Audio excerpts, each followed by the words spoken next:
Last class में हमने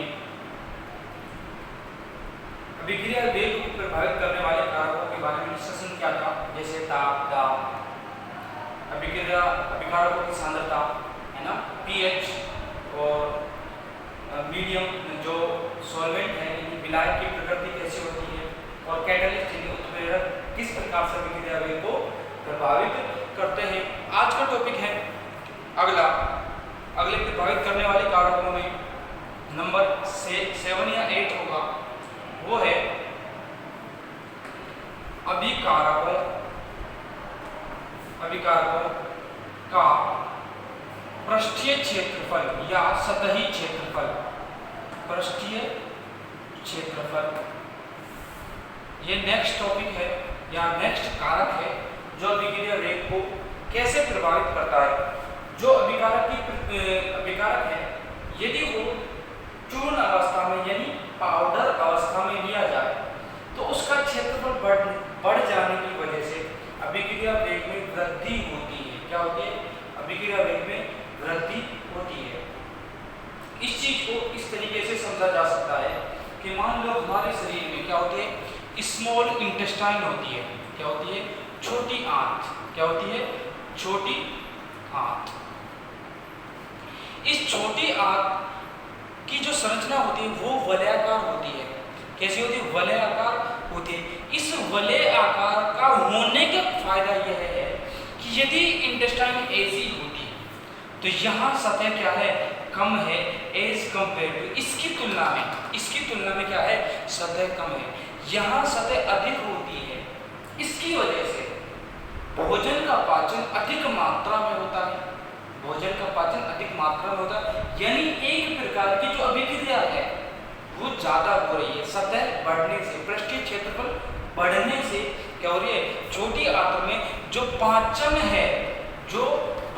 है वो ज्यादा होता है। यदि आंत सीधी होती, जहाँ क्षेत्रफल ज्यादा है, तो बहुत से अभिक्रियाएं कहते हैं, जैसे विस्मांग अभिक्रिया होती है, उनके लिए जो अभिक्रिया का वेग है, पृष्ठीय क्षेत्रफल बहुत ज्यादा निर्भर करता है। यदि अभिकारक चूर्ण अवस्था में पाउडर फॉर्म में लिया जाए तो अभिक्रिया का वेग बहुत ज्यादा होता है। तो लिखो जैसे एक एग्जांपल हो अधिशोषण। कौन सा? अधिशोषण, एब्जॉर्प्शन, ना, पृष्ठीय रसायन में पढ़ते हैं। इसमें क्या होता है कि जब जितनी बड़ी सतह होगी अधिशोषण उतना ही ज्यादा होगा। मान लो यहाँ इस सतह पर देखो, दो सतह हैं, यहाँ 10 अणु यदि जुड़ सकते हैं तो ये सतह बड़ी है, तो सीधी सी बात है, देखने पर ही पता लगता है कि इससे ज्यादा अणु, 10 से ज्यादा ही अणुओं का क्या होगा?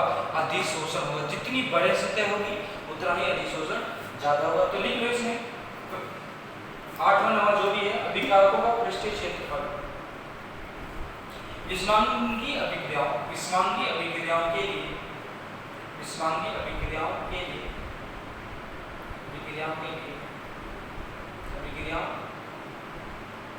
का वेग, ऐसे देखो, अभिक्रियाओं का वेग, विस्मांगी अभिक्रियाओं का वेग अभिकारक के पृष्ठीय क्षेत्रफल निर्भर करता है। अभिकारक के पृष्ठीय क्षेत्रफल पर निर्भर करता है। इनके लिए यदि अभिकारक चूर्ण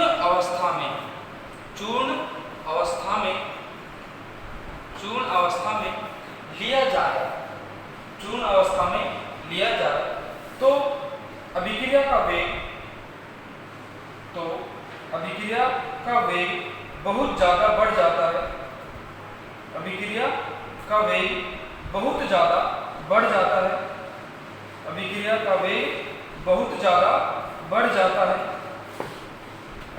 वेग बहुत ज्यादा बढ़ जाता है। वजह में बता दी कि ऐसा क्यों हुआ। जैसे जैसे क्षेत्रफल बढ़ता है, या तो ऐसे समझो कि आपने जैसे उत्प्रेरक एग्जाम्पल लेने के लिए समझा रहा हूँ कि एग्जाम्पल लेके कि मान लो कोई अभिक्रिया जैसे हो रही हो, जैसे एल्कीन है,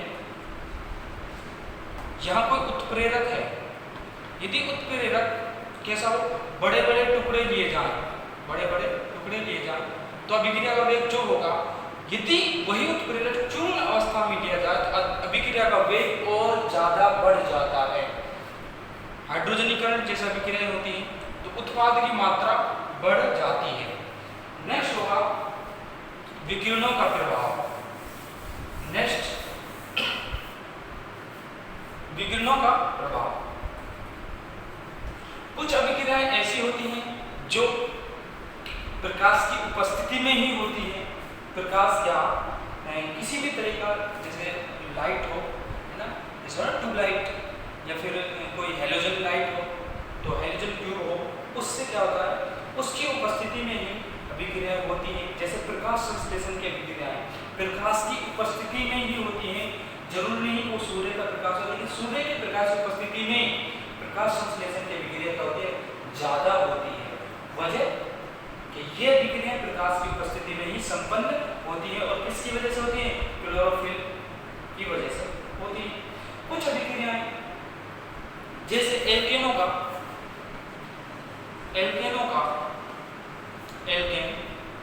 प्लस क्लोरीन, एल्केनों का क्लोरीनीकरण अभिक्रियाएं होती है, वो प्रकाश की उपस्थिति में क्या हो जाती हैं, तेज हो जाती हैं। क्या हो जाती हैं, तेज हो जाती हैं। वजह प्रकाश की अनुपस्थिति में ये अभिक्रियाएं धीमी होती हैं, प्रकाश की उपस्थिति में तेज होने की वजह क्या है, ये अभिक्रियाएं प्रकाश की उपस्थिति में मुक्त मूलक के रूप में होती है। जो मुक्त मूलक जो क्रिया विधि है उसमें मुक्त मूलक बनते हैं। क्या बनते हैं, मुक्त मूलक बनते हैं, जिससे अभिक्रिया का वेग बढ़ जाता है। क्या बढ़ जाता है, अभिक्रिया का वेग बढ़ जाता है। तो लिखो कुछ अभिक्रियाएं प्रकाश की उपस्थिति में ही होती हैं। कुछ अभिक्रियाएं प्रकाश की उपस्थिति में ही होती हैं। जैसे पादपों में प्रकाश संश्लेषण की अभिक्रिया, पादपों में प्रकाश संश्लेषण की अभिक्रिया। नेक्स्ट लाइन में लिखना, पादपों में प्रकाश संश्लेषण की अभिक्रिया। नेक्स्ट लाइन में कुछ अभिक्रियाएं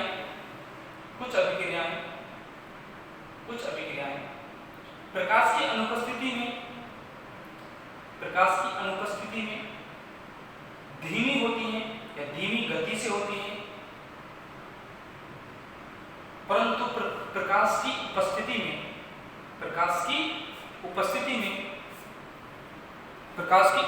में इनका वेग तीव्र हो जाता है। प्रकाश की उपस्थिति में इनका वेग तीव्र हो जाता है। जैसे एल्केनों के क्लोरीनीकरण में, ठीक है, विकिरणों का प्रभाव। नेक्स्ट आप विकिरणों का प्रभाव, ठीक है। तो नेक्स्ट आप ये रिएक्शन लिख सकते हो, फॉर एग्जांपल, है ना, एल्केनों का क्लोरीनीकरण। आगे बात करता हूँ, इरेज कर रहा हूँ, लिख लेना, है ना। लिखने का तरीका मैंने बता रखा है, कैसे लिखना है। वीडियो को पॉज करो, जो आप लिखना चाहते हैं वो लिखो, ठीक है। और अदरवाइज मैं इरेज करूंगा, स्किप करूंगा चीजों को, ठीक है। उसके बाद है वेग नियम लिख लेना। रेट लॉ इंग्लिश में कहते हैं, क्या कहते हैं, रेट लॉ। ये कहता है, थोड़ा सा वेग नियम से पहले लिखना मत, इस चीज को मैं बता रहा हूं। द्रव्यमान या सक्रिय द्रव्यमान के नियम से, सक्रिय द्रव्यमान के नियम से मान लो कोई अभिक्रिया है, small a plus small b capital B gives small c। यहाँ छोटा a और छोटा b और छोटा c क्या बता रहे हैं, अभिक्रिया में जो अभिकारक है उसका रस समीकरण विधि स्थिरांक या मेरा रस समीकरण विधि। वो कहता है सक्रिय द्रव्यमान नियम क्या कहता है, जो अभिक्रिया का वेग है ना, अभिकारकों की सांद्रता पर निर्भर करता है। लेकिन कैसे निर्भर करता है, वो उसके मैं अभिक्रिया का वेग को कैसे दिखा रहा हूं, dx/dt। x क्या है, सांद्रता, t क्या है, समय, यानी सांद्रता में परिवर्तन की दर, ये तो क्या है, वेग है। तो मैं कह रहा हूं dx/dt इज प्रोपोर्शनल टू, क्या कहता है, थोड़ा सा, वो कहता है उनके सक्रिय द्रव्यमान के समानुपाती होता है अभिक्रिया वेग। सक्रिय द्रव्यमान किसके, अभिकारकों के सक्रिय द्रव्यमान के समानुपाती होता है अभिक्रिया का वेग। यहां मैं लिखा रहा हूं a, यहां b, यहां b। अभिकारकों की बात होती है सर, क्या होती है, अभिकारकों कि अभिकारकों की सांद्रता के समानुपाती होता है अभिक्रिया का वेग, और इन पर कुछ पावर्स लगाई जाती है, कुछ घात लगाई जाती है। वो घात क्या होती है, वो घात होती है रस समीकरण विधि स्थिरांक। किसके अनुसार, सक्रिय द्रव्यमान के नियम के अनुसार।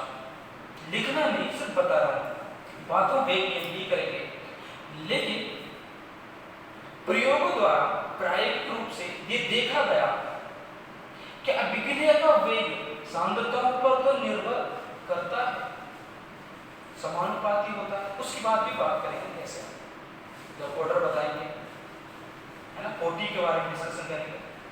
लेकिन उसने कहा कि वेग नियम ने कि रस समीकरण विधि पर निर्भर नहीं करता, यहां कुछ और घातें आएंगी। वो घातें क्या हो सकती हैं, रस समीकरण विधि इस तरह के बराबर हो भी सकती हैं, नहीं भी हो सकती।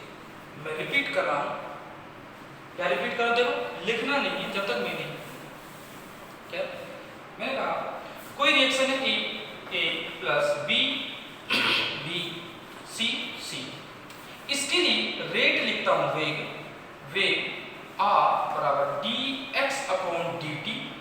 जब भी dx/dt लिखूं तो इसका मतलब समझ जाना वेग लिखा जा रहा है, अभिक्रिया का वेग लिखा जा रहा है। वो क्या होता है, प्रोपोर्शनल टू होता है किसके, A की सांद्रता की कुछ पावर और B की सांद्रता की कुछ पावर के समानुपाती होता है। जब समानुपाती स्थिरांक हटाएंगे, dx/dt इक्वल टू k एक स्थिरांक आएगा, a की पावर x और b की पावर y, यह y, सॉरी b की पावर y। यहां x a के इक्वल हो भी सकता है और x के a के इक्वल नहीं भी हो सकता। मैंने क्या लिखा, x a के बराबर यानी रस समीकरण विधि स्थिरांक के बराबर हो भी सकता है और नहीं भी। अब वेग नियम का जो परिभाषा है वो लिख रहा हूं। परिभाषा क्या है, वेग नियम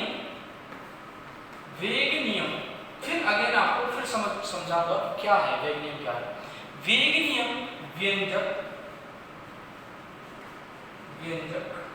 वेग नियम एक ऐसा व्यंजक है, वेग नियम एक ऐसा व्यंजक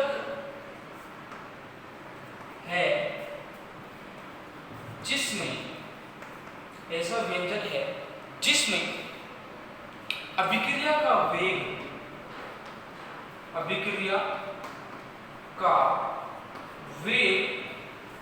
अभिकारकों की सांद्रता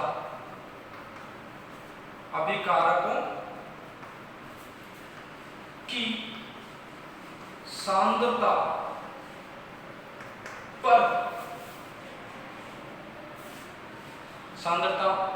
अभिकारकों की सांद्रता पर कुछ घात क्या लगानी, कुछ पावर्स लगानी, कुछ घातांक अभिकारकों की सांद्रता पर कुछ घातांक लगाकर व्यक्त किया जाता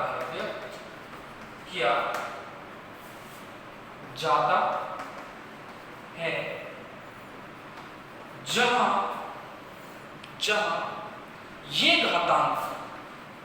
ये घातांक जहां ये घातांक संतुलित, जहां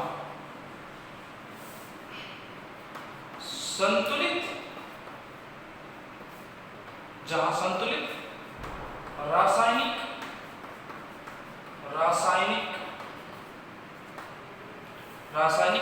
समीकरण, जहां संतुलित रासायनिक समीकरण में ये घातांक, एक मिनट, जहां ये घातांक, ऐसे जहां ये घातांक, जहां ये घातांक संतुलित रासायनिक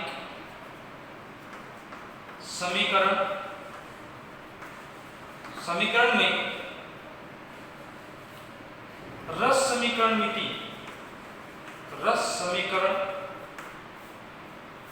मिति स्थिरांक, रस समीकरण मिति स्थिरांक के बराबर हो भी सकते हैं और नहीं भी। जो मैंने अभी समझाया वही एक्सप्रेशन लिखा है। हो सकता है डेफिनेशन थोड़ा लंबी हो, थोड़ा समझो। मैंने क्या कहा, वेग नियम एक ऐसा व्यंजक है, यानी ऐसा समीकरण है जिसमें अभिक्रिया का वेग अभिकारकों की सांद्रता, ये रहे ना, अभिकारकों की सांद्रता, ये क्या है, अभिकारकों की क्या है, सांद्रता है। पर कुछ घातांक लगाकर व्यक्त किया जाता है, यानी ये क्या है, ये वेग यानी सांद्रता पर कुछ घातांक लगाकर अभिक्रिया वेग को व्यक्त किया जाता है, जहां ये घातांक संतुलित रासायनिक समीकरण है। इसका मतलब समझ जाओगे, रासायनिक समीकरण की बात हो रही है, लेकिन वो संतुलित होना चाहिए। यदि संतुलित नहीं हो, जैसे मान लो ऐसा हो, N2H2 gives NH3। अब ये क्या है, एक असंतुलित रासायनिक समीकरण है, असंतुलित है। अब इसको संतुलित कैसे करेंगे भाई, यहाँ 3 लगा दें, तुम बचपन से आए हो, यहाँ 2 लगा दें, N2 + 3H2 गिविंग 2NH3। अब ये क्या है, अब ये संतुलित समीकरण, इसका मतलब ये है, ये घातांक संतुलित रासायनिक समीकरण में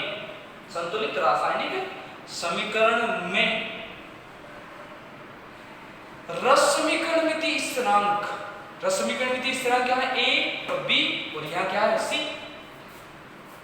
इन रस समीकरण मिति स्थिरांकों के बराबर हो भी सकते हैं और नहीं भी। यह मतलब है, क्या मतलब है कि जो ये घातांक है वो इनके बराबर हो भी सकते हैं और नहीं भी। तो थोड़ा सा लिखो, फिर मैं बोलूं जैसे लिखना, थोड़ा सा वेट करो। तो लिखना, अभिक्रिया का वेग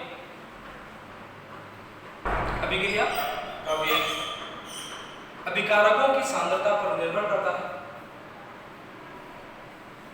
अभिकारकों की सांद्रता पर निर्भर करता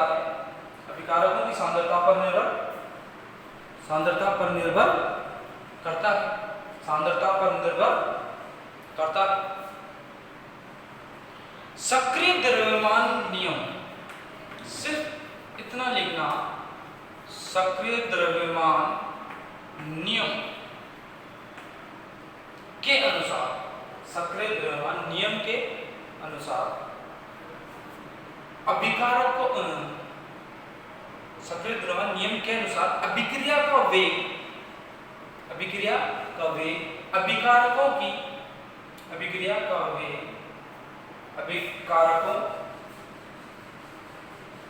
की सक्रिय सांद्रता, क्या लिखना है, सक्रिय सांद्रता के समानुपाती होता है,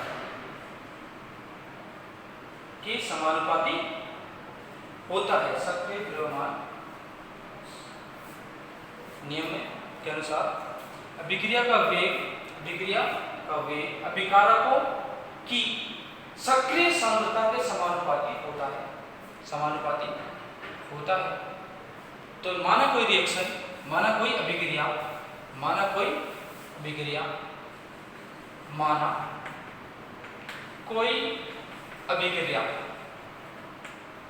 ऐसा लिखना dx a प्लस, ये पूरा लिखना यहां से यहां तक, और उसके बाद लिखना यहां के क्या है, यहां के एक स्थिरांक है, क्या है, स्थिरांक है, जिसे वेग स्थिरांक, वेग स्थिरांक किसे नाम दिया गया है, वेग स्थिरांक है, वेग स्थिरांक,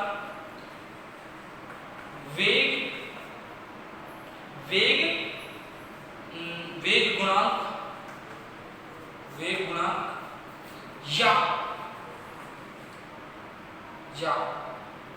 जिसे वेग स्थिरांक, वेग गुणांक या विशिष्ट अभिक्रिया वेग, विशिष्ट अभिक्रिया वेग के, यदि मैं बोल रहा हूं, यदि नीचे नहीं दिख रहा हो, ऊपर लिखा, या विशिष्ट अभिक्रिया वेग, विशिष्ट अभिक्रिया वेग के नाम से भी जाना जाता है, जिसे विशिष्ट अभिक्रिया वेग के नाम से भी जाना जाता है। क्या है, एक स्थिरांक है, समानुपाती स्थिरांक बोल सकते हैं। ये क्या है, वेग स्थिरांक है, वेग गुणांक है, या विशिष्ट अभिक्रिया वेग। तो उसके बाद लिखना परिभाषा, यहां एक ब्रैकेट लगा कर देना, जगह होगी आपके पास, बिल्कुल होगी, इसे बड़े ब्रैकेट में बंद कर लेना, और यहां लिख लेना वेग नियम, जैसे ऐसे एरो लगा के यहां वेग, ऐसे वेग नियम, यह समीकरण ही क्या है, यही वेग नियम है। तो नीचे लिखना सब कुछ लिखने के बाद, वेग नियम एक ऐसा व्यंजक है, पूरा यहां से यहां तक आपको क्या करना, वीडियो को पॉज करना है, एक जगह स्टॉप करना है, और पूरा डेफिनेशन लिखोगे। मैं इरेज कर रहा हूं, ठीक है, मैं इरेज कर रहा हूं यहां से,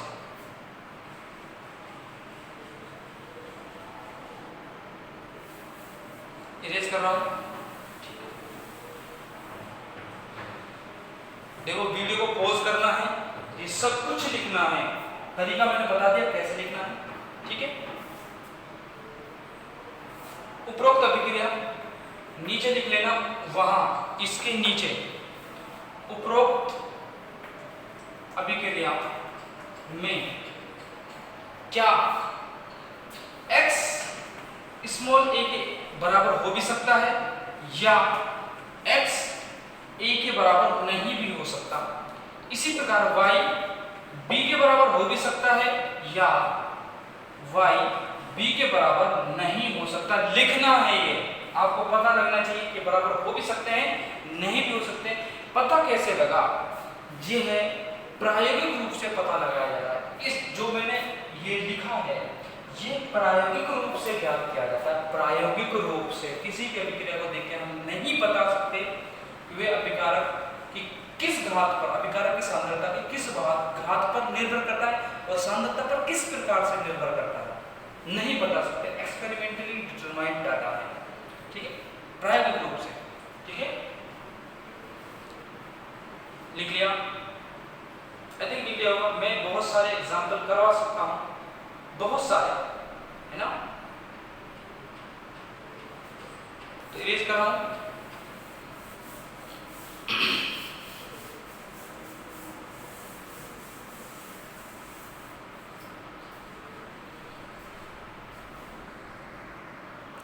नेक्स्ट हेडिंग डाला, ठीक है। ये क्या हो गया, वेग नियम हो गया। जैसे एक मिनट, जैसे कोई रिएक्शन ले 2A plus B gives C, तो उसके लिए रेट क्या लिखा जा सकता है, जैसे dx/dt बराबर K, डायरेक्ट लिख रहा हूं K, a की पावर 2 b ऐसे लिखा जा सकता है। ठीक है, एक एग्जांपल और लिख लें स्टार लगा के, 2a + b गिविंग c। तो dx/dt क्या है, रेट है, तो k a की पावर 2b, ये क्या है, एक हाइपोथेटिकल रिएक्शन है, काल्पनिक अभिक्रिया है। काल्पनिक, यदि अभिक्रिया कैसे होती, मान लो H2O होता, कोई अणु होता जो आपको पता है ये अणु वास्तव में एग्जिस्ट करता है, तो ऐसी अभिक्रियाओं के लिए आप देख के कुछ नहीं बता सकते, आप अभिक्रिया को देख के कुछ नहीं बता सकते कि हमें जो वेग नियम है क्या लिखना है, वेग नियम व्यंजक क्या लिखना है, कुछ नहीं बता। ऐसी रिएक्शन के लिए हम डायरेक्ट लिख सकते हैं, ऐसा होता है। b की पावर 1 हो जाएगी क्योंकि b का कोफिशिएंट क्या है, तो रस समीकरण स्थिरांक, ठीक है। तो नेक्स्ट लिखना ऑर्डर ऑफ रिएक्शन यानी अभिक्रिया की कोटि, अभिक्रिया की कोटि।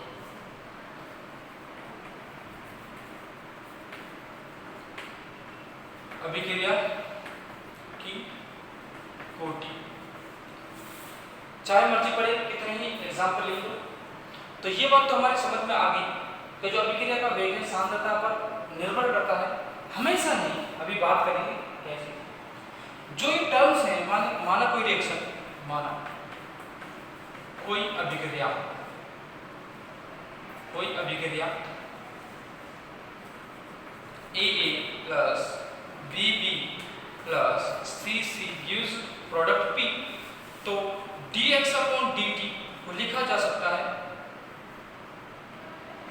k a की पावर x, b की पावर y एंड c की पावर z। क्या लिखा जा सकता है, c की पावर z। यहाँ ये x y z इन रस समीकरण की स्थिरांक a b और c के समान भी हो सकते हैं और अलग भी हो सकते हैं।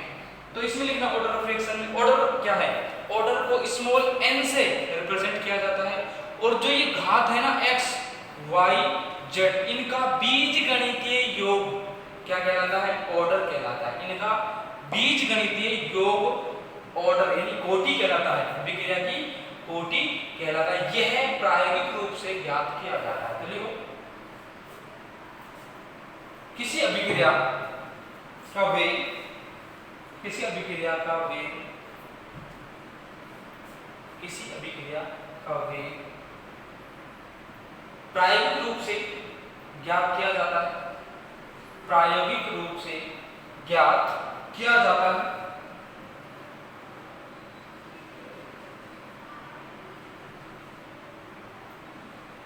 प्रायोगिक रूप से ज्ञात किया जाता है।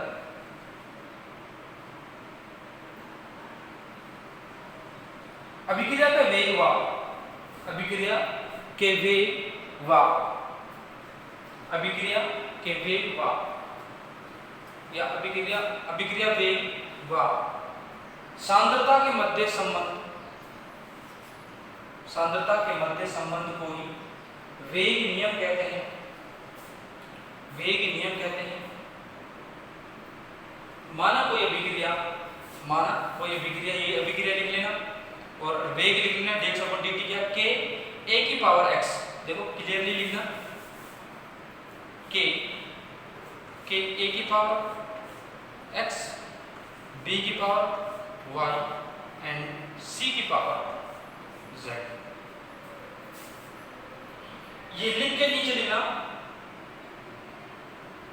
वेग नियम व्यंजक में, वेग नियम व्यंजक में, वेग नियम व्यंजक में, वेग नियम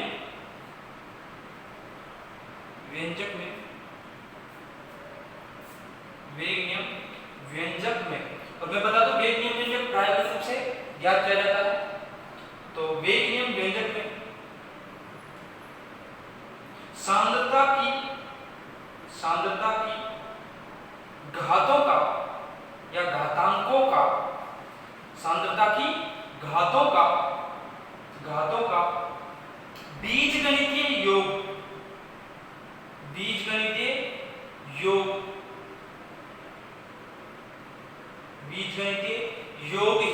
अभिक्रिया की कोटि कहलाती है। बीजगणित के योग ही अभिक्रिया की कोटि कहलाती है। अभिक्रिया की कोटि कहलाती है।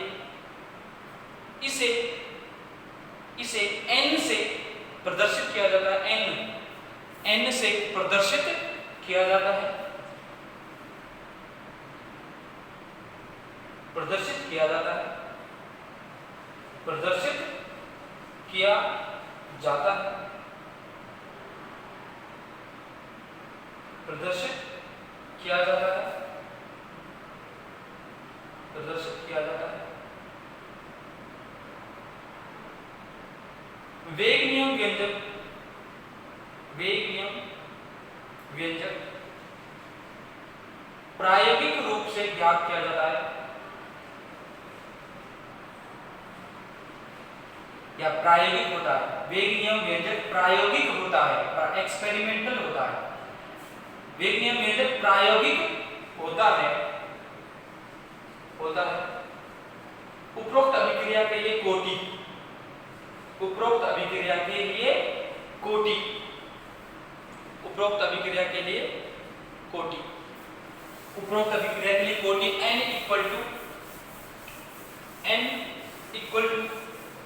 इक्वल टू तुम्हें पता है क्या लिखना है, x plus Y plus Z. Next line में लिखना अभिक्रिया की कोटि, अभिक्रिया की कोटि धनात्मक, ऋणात्मक, भिन्न, धनात्मक, ऋणात्मक, भिन्न व शून्य हो सकती है। जहां अभिक्रिया की कोटि शून्य होगी ना, वहां अभिक्रिया का वेग सांद्रता पर निर्भर नहीं करेगा, सांद्रता पर निर्भर नहीं करेगा। ठीक है, तो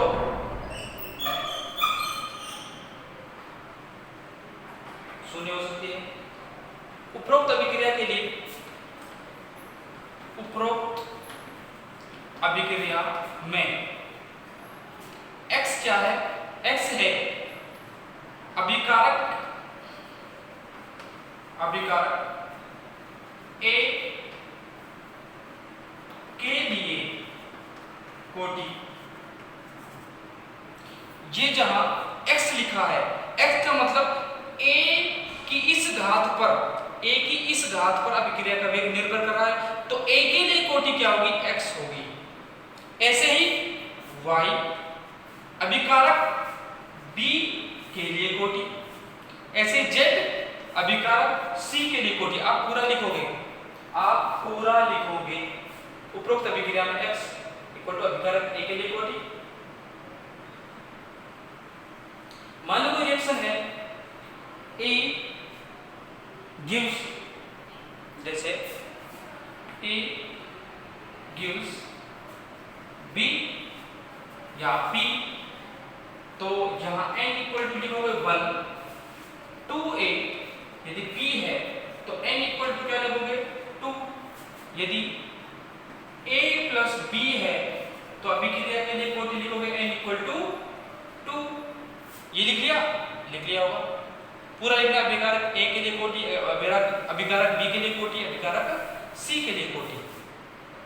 इसी प्रकार A plus 2B gives B, n equal to क्या है? 3।